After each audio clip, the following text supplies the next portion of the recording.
Thank you మంత్రి గారు. అధ్యక్ష, ఈ సబ్జెక్ట్ మీద శ్రావణ్ గారు, రాజు గారు, నరేంద్ర గారు, సాంసరావు గారు మాట్లాడటం జరిగింది. అధ్యక్ష, వాళ్ళు మాడితే కాదు, గౌరవ సభ్యులు మనోభావాలన్నీ వాళ్ళు చెప్తాం జరిగింది.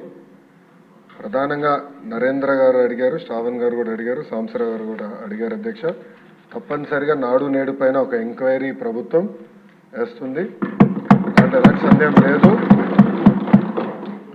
అగ్రిమెంట్స్ ఏంటి, గతంలో ఎవరికి ఇచ్చారు ఈ వర్క్లు, ఎందుకు పనులు సరిగా జరగలేదు, నాసరికైన పనులు జరిగినాయి అనేది పేపర్లో కూడా గతంలో వచ్చింది. దానిపైన తప్పనిసరిగా ఎంక్వైరీ వేస్తాం.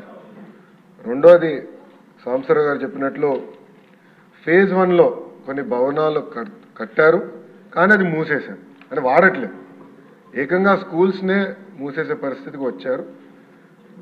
తెలుగుదేశం, జనసేన, భారతీయ జనతా పార్టీ విధానం ఒకటి, ప్రభుత్వ పాఠశాలల్ని మేము బలోపేతం చేస్తాం, ప్రైవేట్ పాఠశాలలకి ధీటుగా ప్రభుత్వ పాఠశాలలు తీర్చిదిద్దాలనేది మా లక్ష్యం. అందుకే చంద్రబాబు నాయుడు గారి నాయకత్వంతో మెగా డిఎస్సి కూడా ప్రకటించాం, ఉపాధ్యాయుల పోస్టులు కూడా భర్తీ చేస్తున్నాం. నెక్స్ట్ ఇయర్ ఏదైతే స్కూల్ ఓపెన్ అయ్యే సమయానికి ఉపాధ్యాయులు కూడా పకడ్బందీగా మేము ఏర్పాటు చేస్తాం. దాంతోపాటు రాజుగారు ప్రధానంగా ప్లే గ్రౌండ్స్ ఏర్పాటు చేస్తే బాగుంటుందని కోరారు. ఉపాధి హామీ పథకంతో అనుసంధానం చేస్తాం, పవనంతో నేను చర్చిస్తాను. ఆయనతో పాటు మన స్పోర్ట్స్ మినిస్టర్తో కూడా ఆల్రెడీ డిస్కషన్ చేశాను. ఇంటర్ స్కూల్ కాంపిటీషన్ ఎట్లా పెట్టాలి, ఇంటర్ డిస్ట్రిక్ట్ కాంపిటీషన్స్ ఎట్లా ఏర్పాటు చేయాలి, కేవలం స్పోర్ట్సే కాదు ఆర్ట్స్ అండ్ క్రాఫ్ట్స్ని ఎట్లా ప్రోత్సహించాలి అని దానిపైన మేము కూడా డిస్కస్ చేస్తున్నాం. సాంసర్ గారు అన్నట్లు ఉపాధ్యాయుల్ని కూడా పెద్ద ఎత్తున హెరాస్మెంట్ జరిగింది. గత ప్రభుత్వం వాళ్ళకి అనేక యాప్లు ఇచ్చి వాళ్ళు అన్ని రకాలుగా ఇబ్బంది పెట్టిన విషయం వాస్తవం. పాదయాత్రలో కూడా ఉపాధ్యాయులను కలిశారు, వాళ్ళ సమస్యలు నాకు చెప్తాం జరిగింది. ఈ సంవత్సరం నా ఆలోచన, I'm subject to correction from members, నా ఆలోచన ఏంటంటే ఈ సంవత్సరం ముందల కేజీ టు పీజీ విద్యను మొత్తం ప్రక్షాళన చేద్దాం. నేను పక్క రాష్ట్రాల్లో కూడా ఎలాంటి కార్యక్రమాలు జరుగుతున్నాయి అనేది నేను చదువుతున్నాను. ఉత్తరప్రదేశ్లో నిపుణ్ కార్యక్రమం చేస్తున్నారు, ఢిల్లీలో కూడా అనేక కార్యక్రమాలు చేస్తున్నారు. నేను కూడా అది మొత్తం రివ్యూ చేస్తున్నాను. నేను కూడా ఫీల్డ్ విజిట్స్కి వెళ్ళాల్సిన అవసరం ఉంది. ఒక పక్కన విద్యార్థుల కోసం మనం డబ్బులు ఖర్చు పెడుతున్నాం, మిడ్ డే మీల్స్ కార్యక్రమాలు ఇస్తున్నాం, ఇన్ఫ్రాస్ట్రక్చర్ ఇంప్రూవ్ చేస్తున్నాం, కానీ లెర్నింగ్ అవుట్కమ్స్ ఏంటి? ఎందుకంటే మంగళగిరిలో కూడా నేను ఉపాధ్యాయులను కలిసినప్పుడు వాళ్ళు అదే అడిగారు, 6వ తరగతి వరకు మీరు ఏం నేర్పించకుండా మాకు తోయేసి మంచి మార్కులు రావాలంటే ఎట్లా వస్తాయి? సో లెర్నింగ్ అవుట్కమ్స్ ఎట్లా మెజర్ చేయాలి అని దానిపైన కూడా మేము చర్చిస్తున్నాం. కేజీ టు పీజీ నేను పాదయాత్రలు కూడా చెప్పాను, కరికులంని బలోపేతం చేయాలి, రీవర్క్ చేయాల్సిన అవసరం ఉంది. అది చేసే ముందల పక్క రాష్ట్రాల్లో ఏం జరుగుతుందో కూడా నేను చూస్తున్నాను. అధ్యక్ష, దానివల్ల వాళ్ళకి వచ్చిన అవుట్కమ్స్ ఏంటి అనేది మేము చదువుతున్నాం. ఆ మొత్తం రోడ్ మ్యాప్ ప్రిపేర్ చేసి సంఘాలతో కూడా మేము చర్చించి అందరు బయ్యన్ అయిన తర్వాత ఆ రోడ్ మ్యాప్ ప్రజల ముందర పెట్టాలనేది నా లక్ష్యం. దాని తర్వాత ప్రజల దగ్గర నుంచి కూడా అభిప్రాయ సేకరణ చేసిన తర్వాత ఆ కార్యక్రమాన్ని మేము అమలు చేసి నెక్స్ట్ అకాడమిక్ ఇయర్కి తీసుకొస్తాం. అంటే గత ప్రభుత్వం లాగా రివర్స్ టెండరింగ్ అనే హడావిడిగా చేసి పోలవరం ఎట్లయితే సర్వనాశనం చేశారో అలా నేను చేయదలుచుకోవాలి విద్యా వ్యవస్థని.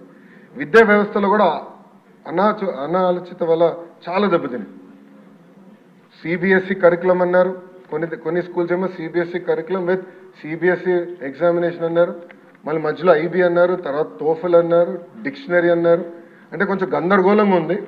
ఇది మొత్తం కొంచెం స్ట్రీమ్లైన్ చేయాల్సిన అవసరం ఉంది. ఎందుకంటే మన పిల్లల భవిష్యత్తు దీనిపైన ఆధారపడి ఉంది.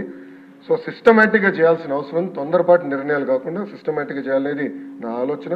అధ్యక్ష, 2019 నుంచి 24 అని మీరు చూస్తే 2019లో అంటే ఆనాడు తెలుగుదేశం ప్రభుత్వం హయాంలో 38,98,000 మంది విద్యార్థులు ఉంటారు.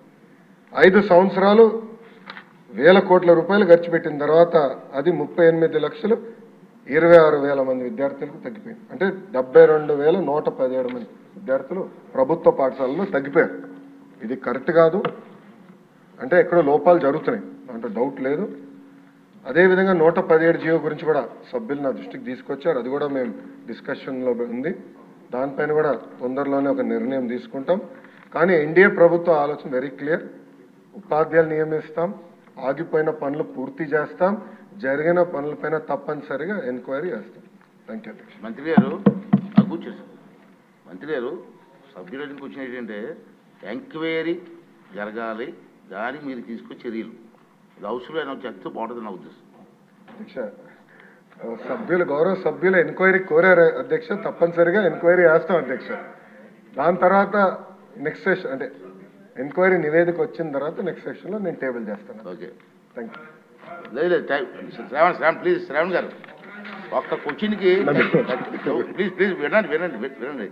ఒక క్వశ్చన్కి 37 minutes అయింది అంతే.